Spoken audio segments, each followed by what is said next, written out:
اللہ کے رسول اس تخت پر جلوگر ہے. آپ توجہ فرمائیں, اہل البیت کی تعریف کا صلہ کیا ہے. اللہ اکبر. تیمور لنگ انتقال کے بعد کیا دیکھا گیا؟ اس کے بچپنے کے دوست نے دیکھا تخت بچھا ہوا ہے, اللہ کے رسول جلوگر ہے, اور حضور کے قدموں میں تیمور لنگ بیٹھا ہوا ہے. آپ اندازہ فرمائیں, شاید دنیا دار لوگوں کو اس کی اہمیت کا اندازہ نہ ہو کہ رسول اللہ کے قدموں میں بیٹھنے کا مقام کیا ہے. خدا کی عزت کی قسم, کروڑوں جنتیں قربان کرتے ہیں عاشق, اگر رسول اللہ کے قدموں میں ایک لمحہ بیٹھنے کا موقع مل جائے. استاد زمن کہتے ہیں اللہ اکبر, جو سر پہ رکھنے کو مل جائے نالے پاک حضور, تو پھر کہیں گے کہ ہاں تاجدار ہم بھی ہے. جب نالے مصطفیٰ کا یہ مقام ہے تو قدم نالے مصطفیٰ کا مقام کیا ہوگا. واللہ کروڑوں جنتیں قدم مصطفیٰ میں سمٹ آئی ہے. جب ماں کے قدموں کے نیچے جنت ہے تو سید العالمین کے قدموں کے مقام کا عالم کیا ہوگا. حضور کے قدموں میں بیٹھ کر کے دیکھا گیا, بیٹھا ہوا حضور کے قدموں میں. تو پوچھنے والے نے پوچھا, لہجہ دیکھو, بچپنے کا دوست تھا, او دشمن خدا, تو نبی کے قدموں میں بیٹھا, یہ مقام تجھے کیسے ملا؟ اور دشمن خدا, تو نبی کے قدموں میں بیٹھا ہے, یہ مقام تجھے کیسے ملا؟ اس لیے کہ جو تیمور کی زندگی پڑھ چکے وہ جانتے ہیں, کئی علماء کو انہوں نے خط نہیں کیا, غلط فہمی کی بنیاد پہ, اس کی بنیاد پہ تخت بچانے کے جو بھی معاملات ہیں, میں اس کی طرف کوئی بات نہیں کرتا, لیکن اتنا ضرور کہتا ہوں, تیمور لنگ کو اس کے دوست نے, بچپنے کے دوست نے, رسول اللہ کے قدموں میں بیٹھے ہوئے دیکھ کر کے پوچھا, او دشمن خدا, تجھے نبی کے قدموں میں بیٹھنا کیسے نصیب ہوا؟ اس سے پہلے کہ تیمور کچھ کہتے, اللہ کے رسول نے فرمایا, یہ کیسا بھی تھا لیکن میری اہل بیت سے محبت کرتا تھا, اس لیے اس کو رسول اللہ کے قدموں میں بیٹھنے کا شرف مل گیا. آل پاک کی, حضور کی آل پاک کی محبت کا صلہ یہ ہے. ایک حدیث ترمذی شریف سے پڑھ دوں, آئیے توجہ فرمائیں. پھر کربلا کے بعد کے واقعات پر جو مجھے حکم ہوا ہے اس پر گفتگو کا آغاز کرتے ہیں. لیکن آئیے ایک حدیث سنیے, علماء کرام کی توجہ.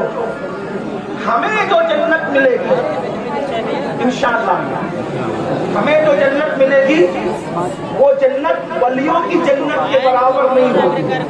اگر آپ بات سمجھتے ہیں تو آپ کو سمجھ میں آئے گی.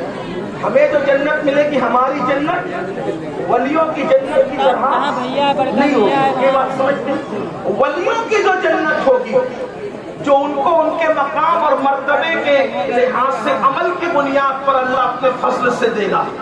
ولیوں کی جنت صحابہ کی جنت کی طرح نہیں ہوگی. ٹھیک, صحابہ کی جنت انبیاء کی جنت کی طرح نہیں ہوگی.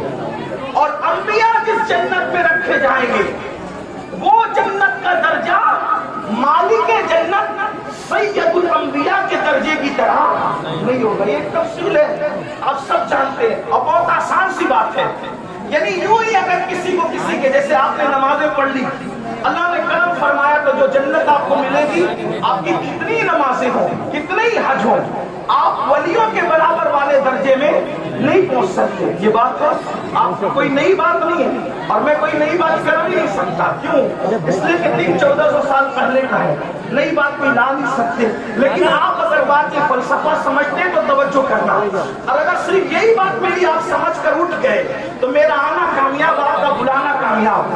آپ کے عمل پر قدرت نے کرم کیا, اور اللہ نے جو جنت دی وہ ولیوں کی جنت کی طرح نہیں ہوگی. غوث پاک کی جنت کا درجہ جدا ہوگا, اور نمازیوں کی جنت کا درجہ جدا ہوگا. صابر قریت کی جنت کا درجہ جدا ہوگا, اور نمازیوں کی جنت کا درجہ جدا ہوگا. لیکن یہ سن لو, عوام کی جنت سے بہتر علماء کی جنت کا درجہ, علماء کی جنت سے بہتر, علماء کی جنت سے بہتر درجہ ولیوں کا, ولیوں کی جنت کا درجہ اس سے بہتر شہداء کا, شہداء کی جنت کے درجے سے بہتر صحابہ کا, ان سے بہتر درجہ, ان سے بہتر درجہ انبیاء کا, اور سب سے بہتر درجہ کس کا؟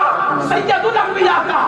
بلکہ بات اور سمجھاؤں آسانی کے ساتھ, امام اہل سنت کو اگر آپ پڑھتے لکھتے تو آپ کو سمجھ میں آئے گا, یہ جو سب کی جنتیں ہیں, جو میری, آپ کی, علماء کی, شہداء کی, ولیوں کی, یہ جو سب کی جنتیں ہیں, بلکہ